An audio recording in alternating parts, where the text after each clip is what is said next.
everyone. Welcome back to another exciting day of English class. Today we're going to talk about voice and finding your own voice in your writing.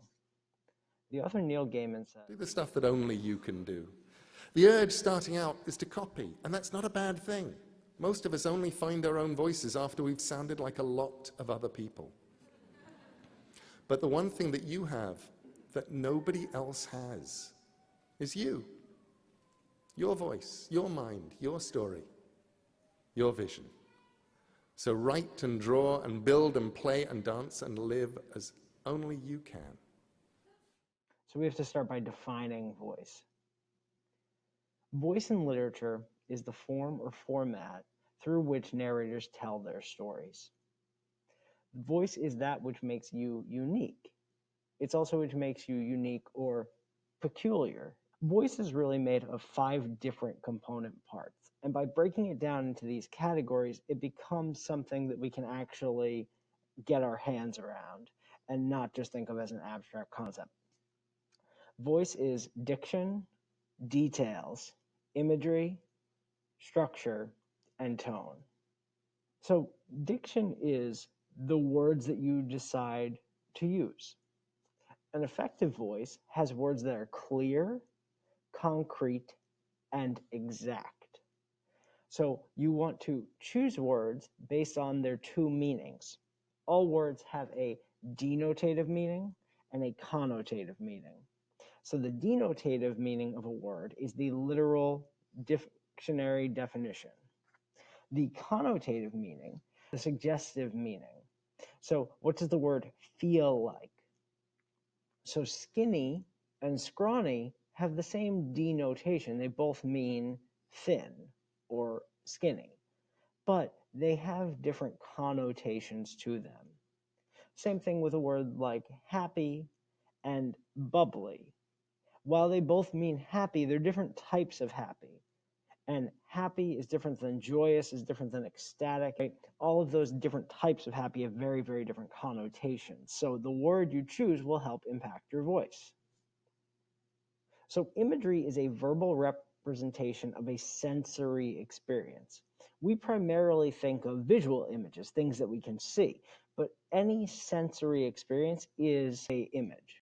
All 5 of those really come into play with our voice. The most common, like I said, is visual. But good writers will experiment with a variety of images, and you will try and sometimes intermingle the senses to do something that takes an ordinary sensory experience and makes it extraordinary in the way that it gives you voice. So, for example, you could try giving a smell associated to a color. The imagery will also depend on the author's diction, the words you choose, and the details. So details are all the things you choose to use to develop a subject. Those things will impart voice. The detail shapes the reader's attitude and focuses our attention. So you are the one focusing the camera. You're moving it to show the audience what you want them to see. And details are important because they turn abstract things into concrete, particular, unmistakable parts of your text. So syntax is really about how you arrange things within a sentence, and structure is how you arrange as a whole. Although every sentence must have a subject and a verb, the word order can be random in a sentence. And when you control how that sentence flows, you are imparting your personality onto that sentence. Otherwise, we would all sound like little 3-word sentences, right? I like candy. Candy is good. That's not how people talk, and that's not how people write. Some of the syntactical choices you can make include the word order, the sentence length, the sentence focus, and punctuation. So we'll briefly run through some of these choices you can make. So the sentence length. A short sentence following a long sentence will shift the reader's attention, which emphasizes the meaning and importance of the short sentence. So I have something really, really short that is preceded by something super long. I'm going to pay attention to the short one. I use this phrase telos because whatever's at the very end is what's going to grab my attention. And sentence length also can contribute to variation and emphasis among sentences. So if I have a really long passage, take for example chapter 5 of Catcher in the Rye when we're talking about that baseball mitt that Holden's writing about, super long sentence about everything about the baseball mitt, very short sentence in the middle of the page, he's dead now, bunch of long stuff about something else. Holden, by sandwiching the key fact that his brother died in between those two giant sentences, is trying to bury a wound. And that's what the book is, in fact, about, him not dealing with that pain. So the sentence focus will be in charge of releasing and creating tension. You create tension by stacking the important idea at the end of your sentence. This could work for fiction or nonfiction. A periodic sentence has high interest and high tension because the reader has to wait for the end. So in my example here, as long as we ignore children, refuse to dedicate time and money to their care, we will fail to solve the problem of school violence.